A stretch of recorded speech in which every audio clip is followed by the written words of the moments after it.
Hey, check this out. I got a set of pads in the mail today, actually. On the pads, the toe buckles had a little bit of problem. And I already started the project, but I figured I should do this video and kind of finish the project to show you what I do. But basically, they're roller buckles, okay? So on the one end, you have a metal roller that is supposed to freely spin. Now, these rollers have to be put on, at the manufacturing plant. So along the long edge of them, there's a split. And what happens is these get hit with pucks and they get dented, they get banged up. What I'm going to show you is how I try to rescue them. It doesn't always work. I sometimes have to do something different, but overall my buckles are in great shape. I'd rather not replace the whole buckle since this matches the rest of the pad. I've already started on the process and I now have a round one here. That'll slip on and then I can gently crimp it closed evenly, and I shouldn't have any sharp edge and it should function properly. So again, this is a beat up, bent one. It's just not good for using. It'll cut your leather toe straps. And then here's the one I've already started reforming. Right, so I have my dad's old portable vise slash anvil, and that's one of the main tools I use. So let's bring it over here underneath this camera and show you approximately the process I use for this. So we start with the beaten up one. What we want to do is try to get it opened up so that we can get it in the vise and flatten this sucker out. We're going to set it in the vise and squish it. What we're trying to do is get it flat.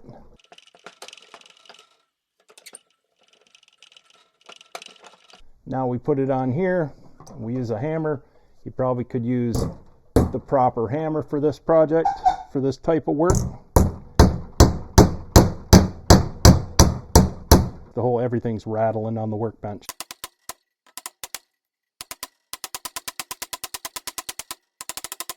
Okay, pretty flat and square.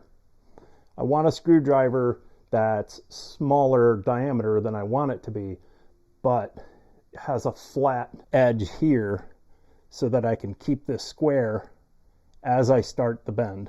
This metal is pretty strong. The way I sometimes do it, get it in the vise sticking out just a hair bit, sort of loose so I can move it around, get it flat against my edge here, and then start my bend to keep that bend flat against there, which means I'm gonna bend equally on the piece of metal. It's not gonna like bend to the left or to the right. So we want to get that started. Then we move to a screwdriver that's thicker so that when we get this formed, it's not fully closed. Because if it's fully closed, we won't be able to get it over the end of the buckle here. And we just hold it on there, backwards, and start smacking it gently with the hammer. Got to hold it in there so that the screwdriver sits into that V we've made. You can sometimes open your vise just a hair bit to help kind of stop things from spinning around. You got to make sure your handle overhangs the side of your vise though.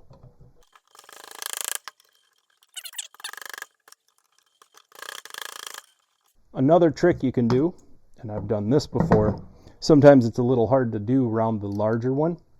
So you can do it around a smaller one, but not too small of a diameter. And then force the large one through to open it back up.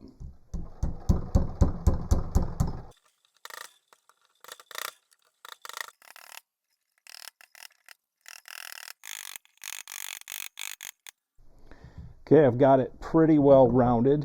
Now I can force this one through it.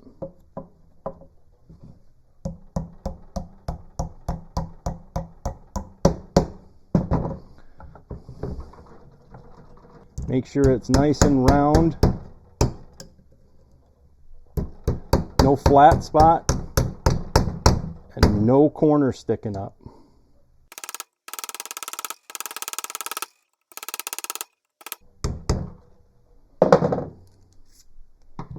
All right.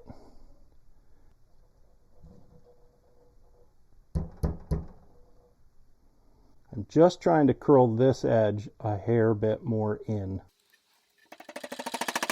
Okay, so now we have our second one. We can move this guy out of the way. Look at all that rust. That's an old Dunlap 5196 vise. I got that from my dad recently. Now we need some pliers to gently, we got to place it over top of the correct spot, which on this buckle has a much narrower end to it. And we just want to gently and evenly pinch it together.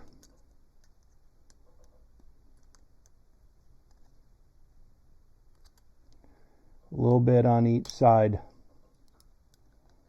at a time, like one at a time.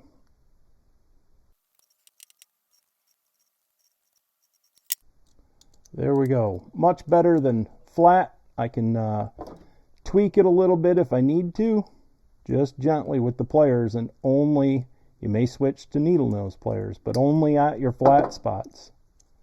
This buckle is a little tricky in that it has a square or rectangular piece that goes through the middle there. But I'll probably drop a little bit of oil in there, and that one will be good. Now we'll take this one here. Remember on this, when you're pinching it like this, you're going to make it kind of teardrop shaped. So you need to go back over top of the seam, give it a gentle squeeze. A little bit all the way across. Don't overdo it. You'll flatten it out. Do a little bit at a time. And there we go. Now I fixed the roller buckle, or it's back to rolling. So there you go. That was just a quick little how I do it tutorial. These are now closed up. You can see that the seam is pretty well closed. There's no edge poking out. Nothing's going to cut my toe straps. These are good to use. They're original buckles, and they'll go right back out onto the pads. Hopefully this helps you keep old gear going on the ice and keep it as original as possible. So thanks for watching.